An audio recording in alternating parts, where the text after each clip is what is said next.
Cette église est réputée à Québec pour la qualité des vitraux.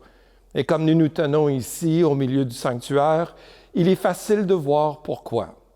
L'art qui a contribué à la fabrication de ces magnifiques fenêtres est celui d'un homme pour la plupart. Toutes les fenêtres, à l'exception de la fenêtre Vaux sur ma gauche, sont de Wallace J. Fisher. Elles ont toutes été fabriquées ici à Québec, dans les verreries Léonard, sous sa direction. Artiste prolifique du vitrail, avant de venir au Canada, il a étudié en Allemagne et en France. Nous avons ici ce qui est peut-être la plus grande collection d'œuvres de Fisher. Un examen plus approfondi des fenêtres révèle sa maîtrise du médium, la qualité du drapé et le détail des yeux et des visages des animaux présentent un intérêt tout particulier. Ils ont un aspect humain, envoûtant. De plus, l'utilisation particulière de la lumière dorée qui émane de ces fenêtres est typique de son style. Différente sur tous ces aspects, la fenêtre Vaux a été réalisée par John R. Bird de la Société Spence à Montréal. C'est la plus ancienne des fenêtres de l'Église et elle date des années 1880. Installée initialement dans l'Église Wesley, elle serait ramenée ici dans les années 1930. Les autres fenêtres datent toutes de 1905 à 1913. Les deuxièmes fenêtres du mur avant, des deux côtés de l'enceinte, ont été assemblées spécifiquement pour ce bâtiment et ont été placées ici en 1913 pour la dernière scène Saint-Paul à ma gauche et en 1909 pour l'Ascension Jésus bénissant les enfants à ma droite. Toutes les autres fenêtres proviennent de l'ancienne église Wesley. Ce n'était pas une tâche facile et exigeait beaucoup de travail minutieux. Bien que fondamentalement de la même forme de fenêtres à lancette, celles-ci sont légèrement plus petites que celles de l'Église méthodiste. Cela signifie qu'elles ont toutes dû être coupées afin d'être correctement insérées dans les cadres ici.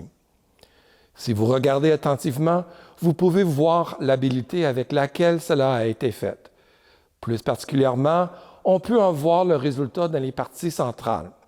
Regardez tout en bas où se trouvent les épitaphes. Le lettrage est juste un peu trop collé au cadre. Ce sont toutes des fenêtres commémoratives, offertes aux églises par des membres et à la mémoire de leurs proches. Certains noms appartiennent à des familles bien connues, d'autres peut-être moins à l'extérieur de la communauté anglophone de Québec. Par exemple, la fenêtre Foi, Espérance et Charité, tout à droite, à l'avant, a été offerte par la famille Holt. La fenêtre Le Bon Berger, qui est tout à l'arrière, à droite, a été donnée par la famille Renfrew. Pour ceux qui ne le connaissent pas, la Holt Renfrew a été la compagnie de fourrure pour la reine Victoria et, pendant près d'un siècle, un grand magasin de haute gamme au Canada. À droite de la fenêtre Renfrew se trouve la fenêtre Webster, représentant l'ange de la résurrection. Celle-ci a été donnée à la mémoire de Lorne Webster par sa famille qui, encore aujourd'hui, est un important donateur de cette église. Ces magnifiques fenêtres ont été restaurées en 2004 grâce aux généreuses contributions de la Fondation de la famille Webster.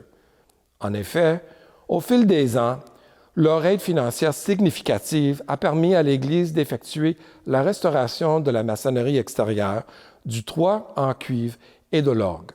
Ceux-ci ne constituent que quelques-uns de leurs actes de bienveillance. Toutes les fenêtres sont inscrites d'un épitaphe indiquant à la mémoire de qui elles ont été données, et toutes ont un aphorisme. Là où les aphorismes sont généralement des observations concises contenant une vérité générale, parce que nous sommes dans une église, ceux-ci ont été convertis en citations bibliques qui renforcent ou expliquent le message pictural. Il devient ainsi des supports pédagogiques permettant une meilleure compréhension de la parole de Dieu et ne sont plus des icônes ou des images gravées à adorer.